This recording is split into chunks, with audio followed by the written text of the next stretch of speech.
യേശുവിൽ ഏറ്റവും അനുഗ്രഹീതരായവരെ, ദൈവാനുഗ്രഹമുള്ള നല്ലൊരു ദിവസം നിങ്ങൾക്ക് ഇന്ന് ആശംസിക്കുന്നു. ദൈവം ഈ വചനം കേൾക്കുന്ന നിങ്ങളെയും നിങ്ങളുടെ ഭവനത്തെയും നിങ്ങളുടെ ജീവിതത്തെയും സ്വപ്നങ്ങളെയും സ്വർഗത്തിലെ ദൈവം സമൃദ്ധമായി അനുഗ്രഹിക്കട്ടെ എന്ന് പ്രാർത്ഥിക്കുന്നു. നിങ്ങൾ ഓരോരുത്തരും കേൾക്കുന്ന ഈ വചനം നിങ്ങളുടെ പാദങ്ങൾക്കൊരു വിളക്കായും വെളിച്ചമായും മാറുന്നു. ഇത് ദൈവത്തിൻ്റെ അനുഗ്രഹമാണ്. നമ്മളെന്ന വ്യക്തിയിലൂടെ ഒരാൾ ദൈവനാമത്തിൽ സന്തോഷിക്കാൻ, പ്രത്യാശയുണ്ടാകാനിടയായെങ്കിൽ അത് സ്വർഗത്തിൽ നമുക്കുള്ള നിക്ഷേപമാണ്. ഈ വചനം കേൾക്കുന്ന നിങ്ങൾക്ക് പ്രത്യാശയുണ്ടാകട്ടെ, സമാധാനമുണ്ടാകട്ടെ. ഞാൻ ഈ വചനമൊക്കെ വായിച്ചയച്ച് പ്രാർത്ഥിച്ചപ്പോൾ ഞാനൊരു കാര്യം ഇങ്ങനെ മനസ്സിലോർത്തു. മുറിവേറ്റവനെ കണ്ട്, വേദനിക്കുന്നവനെ കണ്ട് തിരിഞ്ഞു പോകുന്ന മുഖം, തിരിച്ചു കടന്നു പോകുന്നൊരു ദൈവത്തെ എവിടെയും ഞാൻ കണ്ടില്ല. വേദനിക്കുന്നവനെ, ഒറ്റപ്പെട്ടവനെ, വീണ് കിടക്കുന്നവനെ, വാടിപ്പോയവനെ, എല്ലാം നഷ്ടപ്പെട്ട ഒരാളെ കണ്ടേച്ച് കണ്ടിട്ട് മുഖം തിരിച്ചു പോകുന്നൊരു ദൈവത്തെ സുവിശേഷത്തിൽ കാണുന്നില്ല.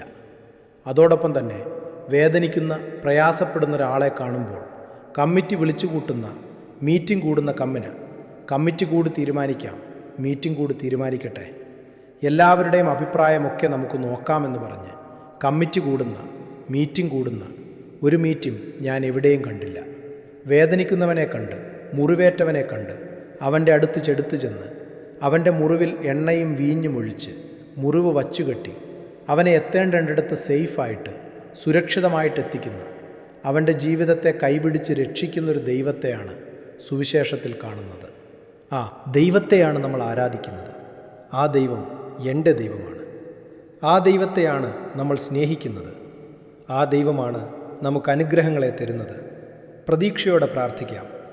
ഇന്ന് കേൾക്കുന്ന വചനം സങ്കീർത്തനം 125 അധ്യായം 1-2 വാക്യങ്ങളാണ്. സങ്കീർത്തനം 125 അധ്യായം 1-2 വാക്യങ്ങൾ ഞാൻ വായിക്കുകയാണ്. കർത്താവിൽ ആശ്രയിക്കുന്നവർ അചഞ്ചലമായി എന്നേക്കും നിലകൊള്ളുന്ന സിയോൻ പർവ്വതം പോലെയാണ്. പർവ്വതം പോലെയാണെന്ന് ആര്? കർത്താവിൽ ആശ്രയിക്കുന്നവർ. പണത്തിൽ ആശ്രയിക്കുന്നവരല്ല, വ്യക്തികളിൽ ആശ്രയിക്കുന്നവരല്ല, അവനങ്ങനെ കിട്ടിയ ജോലിയിലോ സൗന്ദര്യത്തിലോ ബുദ്ധിയിലോ സ്വാധീനത്തിലോ ബന്ധങ്ങളിലോ ആശ്രയിക്കുന്നവരെക്കുറിച്ചല്ല, ദൈവത്തിൽ, സർവശക്തനായ ദൈവത്തിൽ, ഇന്നും ജീവിക്കുന്ന സർവശക്തനായ ദൈവത്തിൽ ആശ്രയിക്കുന്നവർ. 2 വാക്ക് നോക്കിക്കേ. അചഞ്ചലമായി, എന്നേക്കും. അചഞ്ചലമായി എന്ന് പറഞ്ഞാൽ അതത്രമേൽ അനങ്ങാതെ ഉറപ്പ്. അതാണ് എന്നേക്കും നിലകൊള്ളുന്ന പോലെയാണ്. പ്രിയപ്പെട്ടവരെ, പല പ്രശ്നങ്ങളും നമ്മളെ വല്ലാതെ ഇളക്കും. നമ്മുടെ ജീവിതത്തെ വല്ലാതെ തകർന്നു പോകുന്ന വിധത്തിൽ നമ്മൾ വല്ലാതെ ഇളക്കും. പല പ്രയാസങ്ങൾ, പ്രതിസന്ധികളൊക്കെ വരുമ്പോൾ നമ്മൾ കരഞ്ഞു പോകും, വാടിപ്പോകും, ഇല്ലയോ? നമ്മുടെ ജീവിതം വല്ലാതെ ആടിയുലയുന്ന കപ്പൽ പോലെ നമ്മൾ വല്ലാതെ ആടിയുലയും. വചനം പറയുകയാണ്, ദൈവത്തിൽ ആശ്രയിക്കുന്നവൻ അചഞ്ചലമായി എന്നേക്കും നിലകൊള്ളുന്ന സിയോൻ പർവ്വതം പോലെയാണ്, ഉറച്ചു നിൽക്കും. 2ാമത്തെ വാക്യം എന്താ? അങ്ങനെ സിയോൻ പർവ്വതം പോലെ ഉറച്ചു നിൽക്കാനുള്ള കാരണമെന്നാ അറിയണ്ടേ? പർവ്വതങ്ങൾ ജെറുസലേമിനെ ചൂഴ്ന്നു നിൽക്കുന്നത് പോലെ, ചുറ്റി നിൽക്കുക ഒരർത്ഥം കൂടിയുണ്ട്. പർവ്വതങ്ങൾ ജെറുസലേമിലെ ചുറ്റി നിൽക്കുന്നത് പോലെ കർത്താവ് ഇന്നും എന്നേക്കും തൻ്റെ ജനത്തെ വലയം ചെയ്യുന്നതുകൊണ്ടാണ്. അത് ഉറപ്പുള്ള സിയോൻ പർവ്വതം പോലെ എങ്ങനെയാണ് നിൽക്കുന്നത്? ദൈവത്തിൻ്റെ സാന്നിധ്യം എങ്ങനെയാ ഒരു ദൈവഭക്തൻ അനുഭവപ്പെടുക? പർവ്വതങ്ങൾ ജെറുസലേമിനെ ചൂഴ്ന്നു നിൽക്കുന്നത് പോലെ ഒരു ദൈവഭക്തനെ ചുറ്റി കർത്താവ് വലയം ചെയ്യും. ദൈവത്തിൻ്റെ സാന്നിധ്യം അവനെ വലയം ചെയ്യും. അവൻ ഉറപ്പുള്ള സിയോൻ പർവ്വതം പോലെ നിൽക്കും. ശ്രദ്ധിച്ച് നിങ്ങൾക്ക് മനസ്സിലായോ? പ്രാർത്ഥിക്കുന്ന നിങ്ങൾക്ക് ഇത് മനസ്സിലാക്കാൻ പറ്റുന്നുണ്ടോ? പർവ്വതങ്ങൾ ജെറുസലേമിനെ ചുറ്റി നിൽക്കുന്നത് പോലെ ദൈവത്തിൽ ആശ്രയിക്കുന്ന, പ്രാർത്ഥിക്കുന്ന ഒരു ദൈവഭക്തനെ ചുറ്റി ദൈവത്തിൻ്റെ ശക്തിയും സാന്നിധ്യവും അവനെ ചുറ്റി വലയം ചെയ്യും. അവൻ ഉറപ്പോടെ നിൽക്കും, സിയോൻ പർവ്വതം പോലെ. പ്രിയപ്പെട്ടവരെ, നമ്മളിങ്ങനെ പ്രാർത്ഥിക്കണം ഓരോ ദിവസവും. ജീവനുള്ള ദൈവത്തിൻ്റെ വാക്കുകളും വചനങ്ങളും കേട്ടുകൊണ്ടിരിക്കുന്നത്. ഈ വചനത്തിലൂടെ നിങ്ങളിൽ പ്രവർത്തിക്കുന്നത് ദൈവശക്തിയാണ്. നിങ്ങളിൽ നിറയുന്നത് ദൈവസാന്നിധ്യമാണ്. നിങ്ങളുടെ ജീവിതത്തെ മുന്നോട്ട് നയിക്കുന്ന ഒരു ശക്തിയായത് മാറുവാണ് ഓരോരുത്തർക്കും. അത് ഓരോ തരത്തിൽ അനുഭവിക്കാൻ കഴിയും. ദൈവസാന്നിധ്യം നമ്മളെ ചുറ്റി നിൽക്കുന്ന ഒരു അനുഭവം. ഇങ്ങനെ പർവ്വതങ്ങൾ ജെറുസലേമിനെ ചൂഴ്ന്നു നിൽക്കുന്നത് പോലെ ദൈവസാന്നിധ്യം ഒരാളിൽ ഉണ്ടെങ്കിലുണ്ടല്ലോ, അങ്ങനെ ഒരു വ്യക്തിയെ ഏതൊക്കെ വിധത്തിൽ എങ്ങനെയൊക്കെ തകർക്കാൻ നോക്കിയാലും, എന്നാൽ ഒക്കെ ചെയ്തു എന്ന് പറഞ്ഞാലും ഇനി എങ്ങനെയൊക്കെ ഉപദ്രവിക്കാൻ നോക്കിയാലും അതൊന്നും ആ വ്യക്തി ഏശത്തില്ല, അതൊന്നും ആ വ്യക്തിയെ തൊടത്തില്ല. കാരണം ദൈവഭക്തൻ്റെ ചുറ്റും പർവ്വതങ്ങൾ ജെറുസലേമിനെ ചൂർന്നു നിൽക്കുന്നത് പോലെയാ ദൈവസാന്നിധ്യം അവരെ ചുറ്റി നിൽക്കുന്നേ. അവനെ എറിഞ്ഞാലും അവനെ കൊള്ളത്തില്ല. ഉപദ്രവിക്കാൻ ഗ്രഹിച്ചാലും ആ ഉപദ്രവം പ്ലാൻ പാളിപ്പോകത്തേയുള്ളൂ. കാരണം പർവ്വതങ്ങൾ ജെറുസലേമിനെ ചൂർന്നു നിൽക്കുന്നത് പോലെ അവനെ ചുറ്റി ദൈവസാന്നിധ്യം വലയം ചെയ്യുന്നുണ്ട്. അവൻ്റെ യാത്രകളിൽ എടുക്കുന്ന തീരുമാനങ്ങളിലെല്ലാം ദൈവസാന്നിധ്യമുണ്ട്. പ്രാർത്ഥിക്കുന്ന ഓരോ വ്യക്തിക്കും ഈ സങ്കീർത്തനം 125:1-2 പ്രാർത്ഥന കേൾക്കുന്ന ഓരോരുത്തർക്കും ഇത് അനുഭവമാണ്. ഓരോ കുടുംബങ്ങൾക്കും ഇത് ലഭിക്കും. നിങ്ങളുടെ കുഞ്ഞുങ്ങൾ വിവിധ രാജ്യങ്ങളിൽ ദേശങ്ങളിൽ പഠിക്കുവാണോ? അതുകൊണ്ട് അവരോടൊക്കെ ദൈവത്തിൽ ആശ്രയിക്കാൻ പഠിപ്പിക്കണം. വചനം കേൾക്കണമെന്ന് പറയുന്നേ. പർവ്വതങ്ങൾ ജെറുസലേമിനെ ചുറ്റി നിൽക്കുന്നത് പോലെ പ്രാർത്ഥിക്കുന്ന, ദൈവത്തിൽ ആശ്രയിക്കുന്ന, ദൈവഭക്തരായ, വചനം കേൾക്കുന്ന, ദൈവത്തിൻ്റെ മുമ്പിൽ ദൈവത്തെ ആരാധിക്കുന്ന ഒരു വ്യക്തിക്ക് ചുറ്റും ഇതുപോലെ ശക്തമായൊരു കോട്ട നിലകൊള്ളുന്നുണ്ട് എന്ന് അക്കൊക്കെ നോക്കിയാലും ആ ഒരു സംവിധാനത്തെ, ആ ഒരു വ്യക്തിയെ, ആ കുടുംബത്തെ തകർക്കാൻ പറ്റത്തില്ല. കുറച്ച് വേദനിപ്പിക്കാനൊക്കെ പറ്റുമായിരിക്കാം, ചില വിഷമങ്ങളൊക്കെ കൊടുക്കാൻ പറ്റുമായിരിക്കാം. തകർന്നു പോകാത്ത വിധത്തിൽ ഉറപ്പുള്ള സിയോൻ പർവ്വതം പോലെ ആ ദൈവസാന്നിധ്യം അനുഭവിക്കുന്ന സംരക്ഷണം കിട്ടുന്ന വ്യക്തി സിയോൻ പർവ്വതം പോലെ ഉറച്ചു നിൽക്കും. ഒരുപക്ഷെ എന്നെ കേൾക്കുന്ന നിങ്ങളൊക്കെ ഇന്നും ഇങ്ങനെ ഈ പ്രശ്നവും പ്രതിസന്ധിയുമൊക്കെ കൂടെ ഉടുമ്പിരിക്കൊണ്ടപ്പോഴും ഒറ്റപ്പെട്ടപ്പോഴും പലതരത്തിൽ 4 വശത്തു നിന്നും ഞെരുക്കലുകൾ ഉണ്ടായപ്പോഴും വാക്കുകൾ കൊണ്ടും പ്രവൃത്തികൾ കൊണ്ടും നിങ്ങളുടെ മനസ്സിനെ വേദനിപ്പിച്ചപ്പോഴും പിടിച്ചു നിന്നത് ഈ പർവ്വതങ്ങൾ ജെറുസലേമിനെ ചൂഴ്ന്നു നിന്നതുപോലെ, ചുറ്റി നിന്നതുപോലെ ഒരു ദൈവസാന്നിധ്യമൊക്കെ ചുറ്റി നിന്നതുകൊണ്ടാക്കേട്ടോ. സ്വന്തം കൈക്കരുത്തുകൊണ്ടും ബുദ്ധിയുടെ പ്രഭാവം കൊണ്ടും ഒന്നും പിടിച്ചു നിന്നതായിരിക്കില്ല. കുറേ ആളുകൾ നമ്മളെ വാക്കുകൊണ്ട് സപ്പോർട്ട് ചെയ്തുകൊണ്ടും പിടിച്ചു നിന്നായിരിക്കണമെന്നില്ല. കുറച്ചൊക്കെ സഹായം കിട്ടിയിട്ടുണ്ടാകുമെന്നാലും ആത്യന്തികമായി പിടിച്ചു നിന്നത് ദൈവസാന്നിധ്യത്തിൻ്റെ, ദൈവീക സംരക്ഷണത്തിൻ്റെ ഒരു കോട്ട ഉള്ളതുകൊണ്ടാണ്. എൻ്റെ ഹെഡിങ് തന്നെ എന്തെന്നറിയാമോ? ഈ 125-ാം സങ്കീർത്തനത്തിൻ്റെ കർത്താവ് ജനത്തിൻ്റെ കോട്ട, ജനത്തിൻ്റെ സംരക്ഷണം എന്നാണ് പ്രാർത്ഥിക്കാൻ തയ്യാറാകുക. കർത്താവെ, പർവ്വതങ്ങൾ ജെറുസലേമിനെ ചൂർന്നു നിൽക്കുന്നത് പോലെ, ചുറ്റി നിന്നതുപോലെ അങ്ങയുടെ സാന്നിധ്യം ഇന്ന് എന്നെ ചുറ്റി നിൽക്കണമേ. ഞാൻ പ്രാർത്ഥിക്കുന്നത് കർത്താവെ, ഈ അനുഗ്രഹം എന്ന ആലയത്തിൻ്റെ ചുറ്റും ഈ 125-ാം സങ്കീർത്തനത്തിൻ്റെ 1-2 വചനത്തിൻ്റെ അഭിഷേകത്തെ ഇവിടെ നിറക്കണമേ. ഈ ആലയത്തിന് ചുറ്റും ദൈവസാന്നിധ്യത്തിൻ്റെ ഒരു കോട്ട ഉണ്ടാകട്ടെ. ഈ വചനം ഡെയിലി ബ്ലെസ്സിങ്ങിലൂടെ ഈ വചനം കേൾക്കുന്ന ഓരോരുത്തരുടെ ജീവിതത്തിൽ ഇതുണ്ടാകട്ടെ. അവരവരുടെ വീടിരിക്കുന്ന സ്ഥലം, താമസിക്കുന്ന ഇടത്തല്ല എല്ലാം ഇതുണ്ടാകട്ടെ. ആരെങ്കിലും നിങ്ങളെ പേടിപ്പിച്ചിട്ടുണ്ടോ? ആരെങ്കിലും നിങ്ങളെ ഭയപ്പെടുത്തിയിട്ടുണ്ടോ?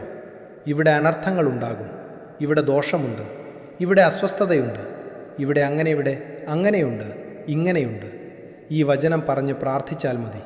വീട്ടിൻ്റെ ദോഷങ്ങൾ മാറും, വ്യക്തിയുടെ ദോഷങ്ങൾ മാറും, സ്ഥലത്തിൻ്റെ പ്രശ്നങ്ങൾ മാറും. ദൈവം എൻ്റെ ജീവിതത്തിൻ്റെ കോട്ടയായി മാറും. പിന്നെ എവിടെ പ്രശ്നങ്ങൾ ഉണ്ടാകുമെന്ന, ഈ പറയുന്നേ പിന്നെ എവിടെ തകരിടർച്ച ഉണ്ടാകുമെന്ന, ഈ പറയുന്നേ പിന്നെ എവിടെ വാടിപ്പോകുമെന്ന, ഈ പറയുന്നേ ദൈവസാന്നിധ്യത്തിൻ്റെ വലിയ സംരക്ഷണത്തിൻ്റെ ഭിത്തിയുടെ പേരാ. ദൈവസാന്നിധ്യത്തിൻ്റെ കോട്ട പർവ്വതങ്ങൾ ജെറുസലേമിനെ ചൂർന്നു നിൽക്കുന്നത് പോലെ പറഞ്ഞ്, പർവ്വതങ്ങൾ ജെറുസലേമിനെ ചൂർന്നു നിൽക്കുന്നത് പോലെ ദൈവവചനം കേൾക്കുന്ന എന്നെ, എൻ്റെ കുടുംബത്തെ ദൈവം ഇതുപോലെ സംരക്ഷിക്കുന്നതിന് നന്ദിയില്ലേ? പണ്ടേ വാടിപ്പോയനെ, ചിലപ്പോൾ വല്ല ഡിപ്രഷനൊക്കെ വന്നു പോയനെയും, മാനസികമായി തകർന്നുപോയനെയും വാടിപ്പോയനെയും എങ്ങനെയാ പിടിച്ചു നിന്നത്? ദൈവം എൻ്റെ ജീവിതത്തിൻ്റെ കോട്ട ആയതുകൊണ്ടല്ലേ? നിങ്ങളുടെ കഴിഞ്ഞകാല ജീവിതങ്ങളെയൊക്കെ ഓർത്തു നോക്കിക്കേ. എന്തെല്ലാം പിരിമുറുക്കങ്ങൾ, എന്തെല്ലാം ഒറ്റപ്പെടലുകൾ, എന്തെല്ലാം പ്രയാസങ്ങൾ നമ്മൾ ചിലപ്പോൾ പറയും. കർത്താവായ യേശു ക്രിസ്തു കുറച്ചു നേരമല്ലേ സഹിച്ചുള്ളൂ, കുറച്ചു നേരമല്ലേ കുരിശെടുത്തുള്ളൂ. ഞാൻ ജീവിക്കാൻ തുടങ്ങിയിട്ട് 50 വർഷമായി. ഞാൻ ജീവിക്കാൻ തുടങ്ങിയിട്ട് 65 വർഷമായി. ഞാൻ സന്തോഷം എന്നാന്നറിഞ്ഞിട്ടില്ല, സമാധാനം എന്നറിഞ്ഞിട്ടില്ല, എന്നാന്നറിഞ്ഞിട്ടില്ല. എനിക്കൊരു സ്വസ്ഥതയുണ്ടായിട്ടില്ല. എൻ്റെ ജീവിതം മുഴുവൻ മുള്ളും തകർച്ചകളും പ്രയാസങ്ങളുമായിരുന്നു. അല്ല, ഇത്രയൊക്കെ പ്രയാസങ്ങളുണ്ടായിട്ടും എന്നാ വാടിപ്പോകാഞ്ഞേ, എന്നാ തകർന്നു പോകാഞ്ഞേ, എന്നാ ഇല്ലാതായി പോകാഞ്ഞേ, എന്നാ തോറ്റുപോകാഞ്ഞേ? പർവ്വതങ്ങൾ ജെറുസലേമിനെ ചൂഴ്ന്നു നിന്നതുപോലെ ദൈവസാന്നിധ്യത്തിൻ്റെ കോട്ടയുള്ളതുകൊണ്ട് ഉറപ്പുള്ള സിയോൻ പർവ്വതം പോലെ നിൽക്കും. പ്രാർത്ഥിക്കട്ടെ. കർത്താവെ, ഡെയിലി ബ്ലെസ്സിങ്ങിൽ ഈ കേട്ട വചനം ഇവരുടെ ജീവിതത്തിനകത്ത് വെളിപ്പാടായി മാറണം. ഇത് ഇവരുടെ ജീവിതത്തിൻ്റെ ദർശനമായി മാറണം. ഇത് ജീവിതത്തിൻ്റെ ബോധ്യമായി മാറണം. ഞങ്ങൾ പ്രാർത്ഥിക്കുന്നത് ഒരു മനസ്സോടെയാണ്, ഒരു കുടുംബമായിട്ടാണ്. കർത്താവെ, ഞങ്ങൾ പ്രാർത്ഥിക്കുന്നു. അങ്ങയുടെ അത്ഭുതകരമായ സഹായം, അങ്ങയുടെ അത്ഭുതകരമായ ഇടപെടൽ ഇന്ന് സംഭവിക്കണമേ. ഇന്ന് ഈ വചനം കേൾക്കുന്ന ചിലർ വലിയ പ്രയാസത്തിലാണ്. കർത്താവെ, വലിയ പ്രതിസന്ധിയിലാണ്. എന്നാ ചെയ്യുമെന്ന് അവർക്കറിയത്തില്ല. ആകെ ശ്വാസം മുട്ടുന്ന അനുഭവത്തിലൂടെ കടന്നു പോകുന്നവരുണ്ട്. മരണത്തിൻ്റെ തൊട്ടു മുമ്പേ നിൽക്കുന്നവരുണ്ട്. ദൈവത്തിൻ്റെ അത്ഭുതകരം പർവ്വതങ്ങൾ ജെറുസലേമിനെ ചൂഴുന്നതുപോലെ നിന്നതുപോലെ ആ വ്യക്തിയുടെ ചുറ്റും നിൽക്കണമേ. ചിലർ ഹോസ്പിറ്റലുകളിലാണ്, ചിലർ രോഗക്കിടക്കയിലാണ്, ചിലർ ഓപ്പറേഷൻ്റെ മുമ്പിലാണ്, ചില കാര്യങ്ങളെ ഓർത്ത് അധികമായി ഭാരപ്പെടുന്നു, ഭയപ്പെടുന്നു, ടെൻഷനാകുന്നു. കർത്താവെ, പർവ്വതങ്ങൾ ജെറുസലേമ ചുറ്റി നിന്നതുപോലെ അങ്ങയുടെ സാന്നിധ്യം, അങ്ങയുടെ ദൂതന്മാർ ആ വ്യക്തിയെ, ആ കുടുംബത്തെ ആ ഭയത്തിൽ നിന്ന് സംരക്ഷിക്കണമേ. ചുറ്റും നിൽക്കണമേ. ഉറപ്പോടെ നിൽക്കാൻ ശക്തി കൊടുക്കട്ടെ. ശക്തി, ധൈര്യമുണ്ടാകട്ടെ. ഒരു ദോഷവും വരിയല്ല. നീ ഒരു തിന്മയും നിനക്ക് വരില്ല. ഒരു അനർത്ഥവും വരത്തില്ല. ദൈവത്തിൻ്റെ കരം നിന്നെ ചേർത്തു പിടിച്ചിട്ടുണ്ട്. വേദനിക്കുന്ന, വിഷമിക്കുന്ന ഒരാളെ, കണ്ടുതിരിഞ്ഞു പോകുന്ന മുഖം, തിരിച്ചു കടന്നു പോകുന്ന ഒരു ദൈവത്തെ സുവിശേഷത്തിൽ കാണത്തില്ല. ഉടനെ അവന്, ആ വീണുകിടക്കുന്നവന്, മുറിവേറ്റവന് മരുന്നായി ചെല്ലുന്ന, എഴുന്നേൽപ്പിക്കുന്ന, വച്ചുകെട്ടുന്ന, എണ്ണയും വീഞ്ഞും പകരുന്ന ഒരു നല്ല ദൈവത്തെയാ കാണുന്നത്. ആ ദൈവം ഇന്ന് ജീവിക്കുന്നു. രോഗങ്ങൾ, അപകടങ്ങൾ, ദുർമരണങ്ങൾ, മൂപ്പെത്താത്ത മരണങ്ങൾ, ചതി, വഞ്ചന, നിരാശ എന്നിവയിലെല്ലാം ഞങ്ങളെ സംരക്ഷിക്കണമേ. ഞങ്ങൾ ബലഹീനരായ മനുഷ്യരാ. വാടിപ്പോകാതെ ഞങ്ങളെ ചേർത്തു പിടിക്കണമേ. തകർന്നു പോകാതെ ചേർത്തു പിടിക്കണമേ. വാടിപ്പോകാതെ, ഉണങ്ങിപ്പോകാതെ അങ്ങയുടെ കരം ഞങ്ങളെ ചേർത്തു നിർത്തണമേ. ഞങ്ങൾ വാടിപ്പോകും. ഞങ്ങളുടെ കുഞ്ഞുങ്ങളെ രക്ഷിക്കണമേ. ഞങ്ങളുടെ കുടുംബങ്ങളെ സഹായിക്കണമേ. യേശുവിൻ നാമത്തിൽ നിങ്ങളെ അനുഗ്രഹിക്കുന്നു.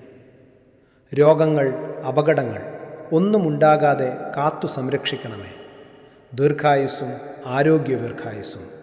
ആരോഗ്യവും സമ്പത്തും ഐശ്വര്യവും തരണമേ. മുപ്പത്താത്ത മരണം, അപകടങ്ങളൊക്കെ മാറിപ്പോകട്ടെ. ദൈവം അനുഗ്രഹിക്കട്ടെ. നല്ല ഒരു ദിവസമായിരിക്കട്ടെ. ഇന്നും ജീവിക്കുന്ന യേശുവിൻ നാമത്തിൽ നിങ്ങളെ അനുഗ്രഹിച്ച് പ്രാർത്ഥിക്കുന്നു. ഇപ്പോഴും എപ്പോഴും എന്നേക്കും. ആമേൻ. ദൈവം അനുഗ്രഹിക്കട്ടെ. ദൈവത്തിൻ്റെ വലിയ സഹായം നമുക്ക് ലഭിക്കാനിടയാകട്ടെ എന്ന് പ്രാർത്ഥിക്കുന്നു. നാളെയും 5:30 തന്നെ ഒരുമിച്ച് കാണാം, ഒരുമിച്ച് പ്രാർത്ഥിക്കാം. ദൈവത്തിൻ്റെ വലിയ അനുഗ്രഹം നിങ്ങൾക്ക് ലഭിക്കട്ടെ. നാളെയും 5:30 കാണുന്നതുവരെ സ്വർഗത്തിലെ വലിയവനായ ദൈവം എന്നെയും നിങ്ങളെയും സൂക്ഷിക്കട്ടെ, കരുതട്ടെ. ആമേൻ.